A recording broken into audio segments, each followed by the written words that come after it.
Dark tourism is a type of tourism that is becoming popular these days. That involves visiting destination where death, tragedy or suffering are the main attraction. The main destination are places where horrible events are taking place. It's becoming popular because people can be morbid, but of course there are some other reasons, educational, cultural, and so on.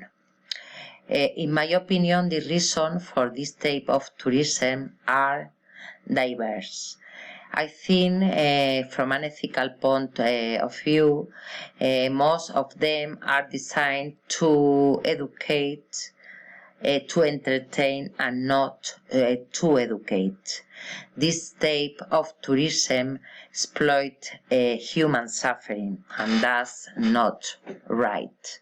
However, to finish with this type of tourism can be devastating for certain destinations and their economies.